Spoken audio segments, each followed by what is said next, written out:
खूप दिवसानंतर पुन्हा मम्मीच्या घरची ड्युटी लागली आहे, कारण मम्मी गेलेली आहे बाहेर मल्हारला घेऊन आणि त्यामुळे मी आणि हे आज इथेच राहणार आहे. तर ना ऑफिसवरून निघालो आणि आम्हाला दोघांना भूक लागली होती. पण ह्यांना म्हटलं बाहेर नाश्ता नको करूया, आपण घरी मस्त चहा करूया आणि नाश्ता करूया. म्हणून ना आल्याला मी चहा ठेवले, मस्त फ्रेश झाले आणि त्याच्यानंतर जसा मला आवडतो तसा गरमागरम दुधाचा चहा केला आणि सोबत माझा आवडता टुटी फ्रुटीवाला ब्रेड. मस्त नाश्ता करून घेतला आणि त्याच्यानंतर ना किचन मध्ये आले. आता मम्मी नाहीये पण भाऊ तर आहे.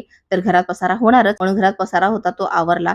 त्यानंतर लगेच किचन मध्ये आले. आता किचन मध्ये ना खूप पसारा होता आणि मला जेवण पण बनवायचं होतं आणि असं पसारामध्ये ना मला जेवण बनवायला अजिबात आवडत नाही. म्हणून आधी भोवती ती भांडी घासली, किचन ओटा छान धुवून घेतला आणि खालची ना जागा पूर्ण सुकवून घेतली.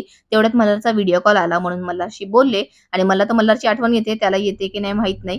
त्यानंतर किचन मध्ये आले जेवणासाठी. आता गुरुवार होता, ह्यांचा उपास होता, म्हणून पूर्ण जेवण बनवायचं होतं. म्हणून पटकन ना भात लावला आणि एकीकडे ना डाळीसाठी तयारी केली. आज ना मी डाळ डायरेक्ट वाली बनवणार होती. माझी मम्मी ना बनवते डायरेक्ट वाली डाळ, डायरेक्ट फोडणी करून ना एकत्रच सगळं करायचं, खूप छान आणि टेस्टी बनते. म्हटलं चला आज मम्मी सारखी डाळ बनवूया. तर झटपट अशी ना डाळ बनवून घेतली आणि त्याच्यानंतर ना भाजी काय बनवू, मग बटाटे दिसले, भावाला पण बटाटे आवडतात, तर म्हटलं चला आज तीच करूया. तर अर्ध्या तासात ना झटपट असं जेवण बनवून घेतलं. जेवण बनवून झाल्यावर मी थोडेसे पापड पण तळले होते आणि ना इकडे मगाशी मी बघत होती की मम्मीच्या फ्रीज मध्ये ना अजिबात जागा नव्हती, काय पसारा होता. म्हटलं चला बघूया. आधी पिशवी खोलली तर त्यात कोकम भेटलं, एक कोकम खाल्ला आणि त्याच्यानंतर पसारा बघितला मम्मीच्या फ्रीज मधला, नको होता तो सगळा काढून टाकला आणि कचऱ्यात फेकून दिला. त्यानंतर सगळ्या गोष्टी जागच्या जागी ठेवल्या आणि फ्रीज आवरून घेतलं आणि लगेच जेवण वाढलं, कारण ना ह्यांचा उपास पण होता आणि आम्हाला भूक लागली होती. म्हणून मस्त गरम गरम असं ताट वाढलं आणि आम्ही जेवायला घेतलं.